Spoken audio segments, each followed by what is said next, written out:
بسم اللہ الرحمن الرحیم۔ ناظرین السلام علیکم، میں ہوں آپ کا میزبان صابر شاکر وفاقی دارالحکومت اسلام آباد سے۔ میں آپ کے ساتھ 3-4 خبریں شیئر کرنا چاہتا ہوں۔ صورتحال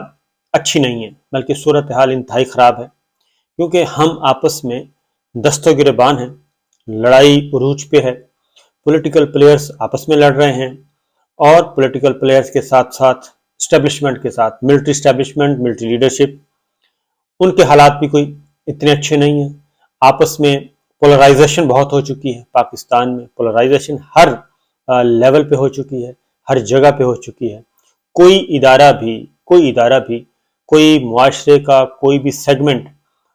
متحد نہیں ہے، متفق نہیں ہے، ہر کوئی انتشار کا شکار ہے، اور یہ انتشار داخلی بھی ہے اور یہ خارجی بھی ہے۔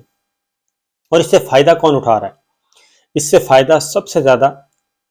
دشمن اٹھا رہا ہے۔ ایکسٹرنل پلیئر سب سے زیادہ اس کا فائدہ اٹھا رہے ہیں، جو ہمارے دشمن ہیں اور جو ہمارے دوست کی شکل میں دشمن ہیں۔ اس کی ریزن کیا ہے؟ اس کی ریزن یہ ہے کہ ہم آپس میں دست و گریبان ہیں، ایک دوسرے کے گریبان پھاڑ رہے ہیں، ایک دوسرے کو ننگا کر رہے ہیں، ایک دوسرے کو بے لباس کر رہے ہیں، اور ایک دوسرے کو برداشت کرنے کے لیے تیار نہیں ہیں۔ قانون کو ہم نہیں مانتے، جوڈیشری عدلیہ کو ہم نہیں مانتے، رول آف لا کو ہم نہیں مانتے، پارلیمان کو ہم نہیں مانتے، پارلیمان کی بالادستی کو پار پار کیا، آزادی صحافت کو ریزہ ریزہ کیا، جوڈیشری کی آزادی کو ختم کیا، اور اس وقت پاکستان میں مائٹ از رائٹ ہے، لاٹھی جس کی لاٹھی اس کی بھینس۔ جو جتنا طاقتور ہے وہ اپنے مفادات کا تحفظ کر رہا ہے۔ کسی ادارے کو بھی، کسی بھی ادارے کے کسی بھی فرد کو آپ ٹچ کرتے ہیں تو وہ کہتے ہیں کہ یہ انٹچیبل ہے، آپ اس طرف نہیں آ سکتے، ہماری طرف نہیں آ سکتے، آپ صرف اپنا کریں۔ اور ایک ادارہ دوسرے ادارے کی برائیاں، خامیاں بیان کر رہا ہے، اور دوسرے ادارے کو کہتا ہے پہلے آپ ٹھیک ہوں، آپ کے ادارے میں کیا کیا ہو رہا ہے آپ کو پتہ نہیں ہے، آپ اپنا ادارہ ٹھیک کریں، ہم اپنا ٹھیک کریں، ہمارا خیال آپ چھوڑ دیں، پہلے آپ کریں۔ تو پہلے آپ اور پہلے آپ، یہ ہو رہا ہے۔ اور دوسرا، گورننس کا یہ حال ہے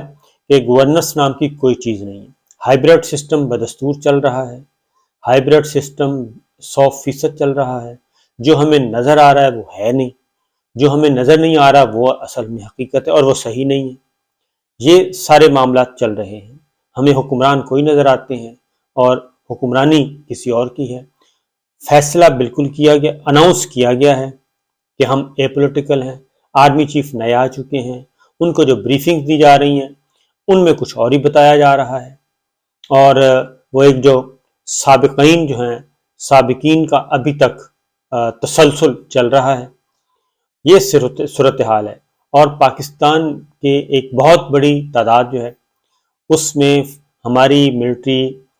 فورسز کا، ہماری مسلح افواج کا جو پرسیپشن ہے وہ بگڑ چکا ہے۔ آپ تسلیم کریں یا نہ کریں، لیکن پرسیپشن بگڑ چکا ہے، اور وہ بگڑا ہے یہ رجیم چینج آپریشن کی وجہ سے،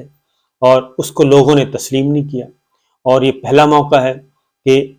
آرمی چیف جنرل باجوہ کے جانے پہ، کسی بھی آرمی چیف کے جانے پہ خوشیوں کے شادیانے بجائے گئے، اور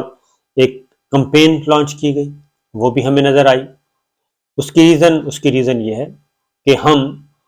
ہر کوئی اپنا گھر جو ہے وہ صاف کرنے کے لیے تیار نہیں ہے۔ اکاؤنٹیبلٹی وہ کہتے ہیں نہیں، آپ کی ہونی چاہیے، ہماری نہیں ہونی چاہیے۔ وہ جوڈیشری کی بھی ہونی چاہیے، پارلیمان کی بھی ہونی چاہیے، لیکن ہماری طرف انگلیاں آئیں گی تو وہ خطرناک ہوں گی، اور پھر اس کے بعد جو ہوتا ہے وہ سب دیکھ چکے ہیں۔ تو اس ساری پچھلے 1 سال میں جو کچھ ہوا پاکستان میں، جس طریقے سے دست و گریباں ہوئے، اور ایک حکومت کو ویسے تو 6 سالوں میں باجوہ صاحب نے 4 وزیر اعظم وہ کھائے ہیں۔ انہوں نے پہلے نواز شریف صاحب کو کھا گئے، دوسرا اس کے بعد شاہد خاقان عباسی صاحب، ان کے سامنے بالکل بچے، اس کے بعد پھر کیئر ٹیکر آ گئے، اس کے بعد پھر عمران خان صاحب آ گئے، اور اس کے بعد پھر اب شہباز شریف صاحب آ گئے۔ یہ سارے وزیر اعظم، اور ڈیفیکٹو گورنمنٹ کس کی رہی؟ ڈیفیکٹو رولر کون رہا؟ باجوہ صاحب رہے۔ اور پولیٹکس میں زیادہ توجہ دی، دفاعی امور میں اور پروفیشنل افیئرز میں کم توجہ دی۔ خطرناک سے خطرناک صورتحال ہو چکی ہے، اور جیسی تیسی بھی تھی گورنمنٹ، آخری سال تھا، الیکشن ہونے ہی ہونے تھے، لیکن جس طریقے سے یہ حکومت کا تختہ الٹا گیا اور اس کے بعد جو عوامی رد عمل آیا اور اس کے بعد مزید پولرائزیشن ہوئی، تو یہ انفیکٹ کیا ہے، ہوا یہ ہے کہ جو افواج پاکستان اور جو الائز تھے، نیچرل الائز تھے، پولیٹیکل اور نان پولیٹیکل، ان الائز کو فنح کر دیا گیا، وہ اتحاد توڑا گیا، اور توڑنے کے بعد ایک غیر فطری اتحاد بنانے کی کوشش کی گئی، اس کو لوگوں نے قبول نہیں کیا۔ تو اس کا نتیجہ یہ ہوا جو اس وقت میں آپ کو بتا رہا ہوں، صورتحال کتنی خطرناک ہے۔ ہماری مشرقی سرحدیں تو پہلے دن سے ہی ہمارے ادھر ایک پرماننٹ دشمن بیٹھا ہے، وہ ہمیں کوئی رعایت دینے کے لیے تیار نہیں ہے کسی بھی صورت میں، وہ جب بھی موقع ملتا ہے وہ اپنا کام دکھا دیتا ہے۔ مشرقی سرحدیں تو اس طرح کی ہیں، اور اس میں آخری جو ہوا وہ بالا کوٹ کا ہوا تھا،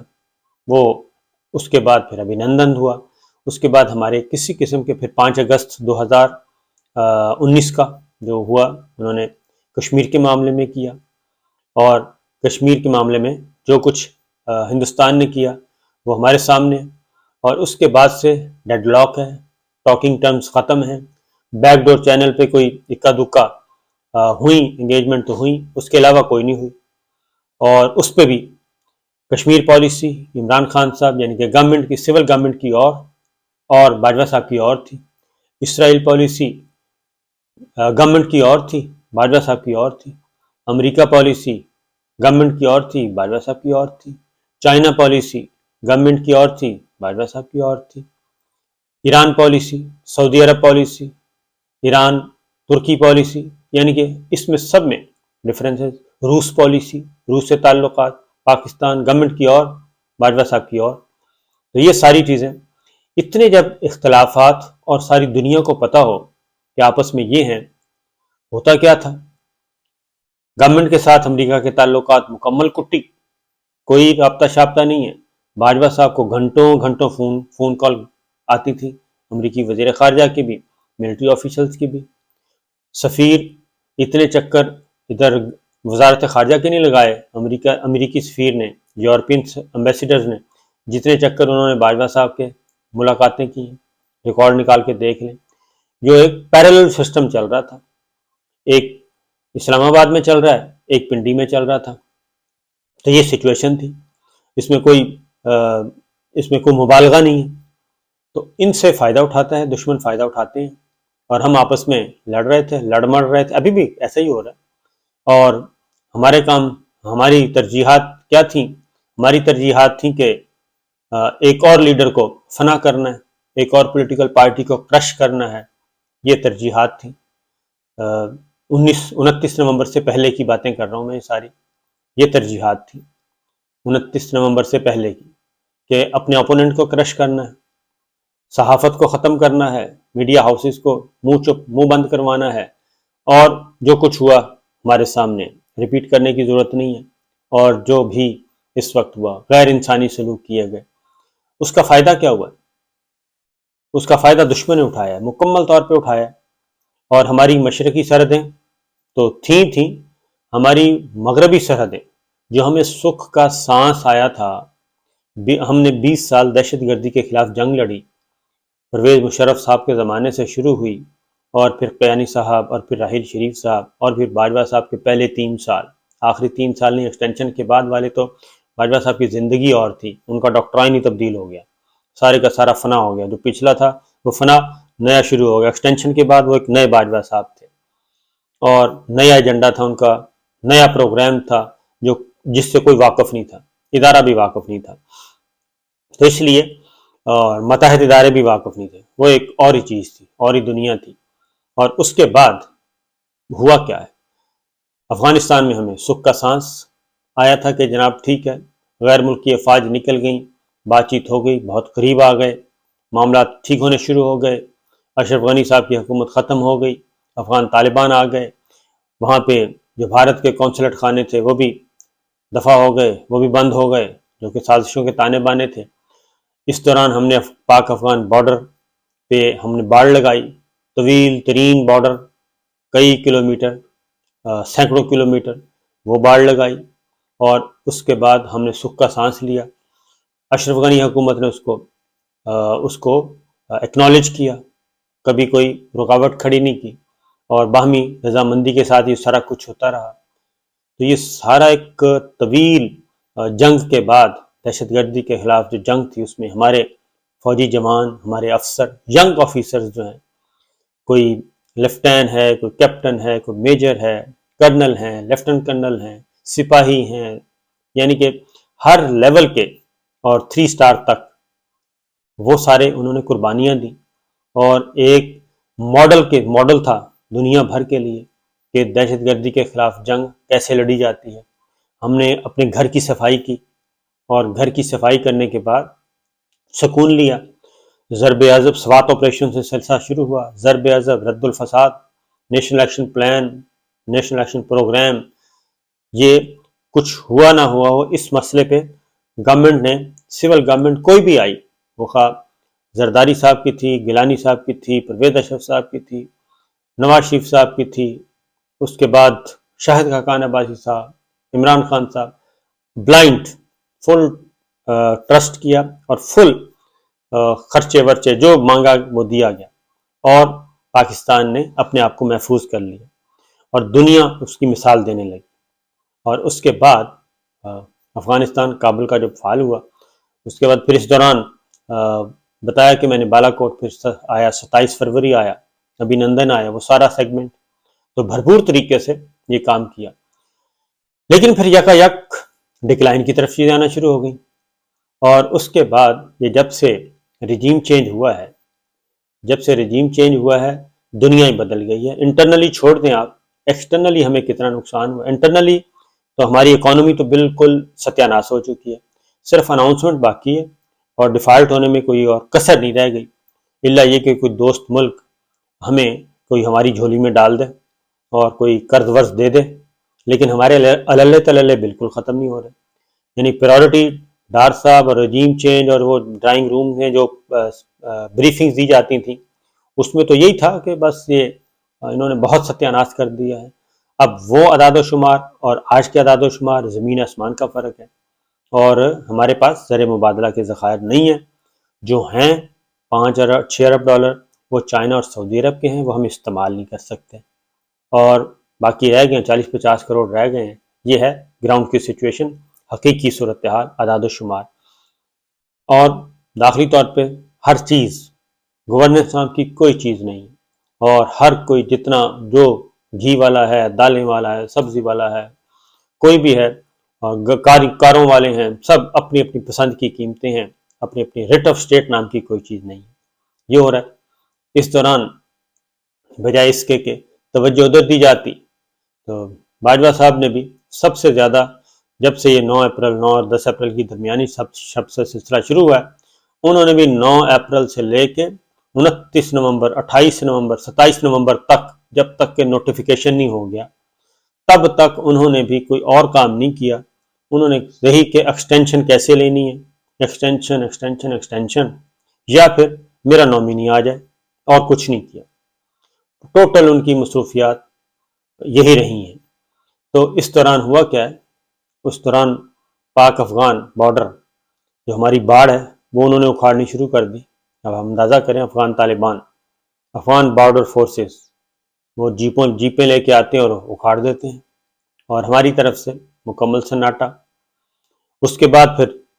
کالعدم طالبان آنا شروع ہو گئے، دوبارہ واپس آنا شروع ہو گئے، لوگوں نے شور مچایا، مراد سعید پھرتے رہے، صوبائی حکومت پھرتی رہی، لیکن D G I S P R Babar Iftikhar صاحب نے کہا کہ نہیں، ایسا تو کچھ بھی نہیں ہے۔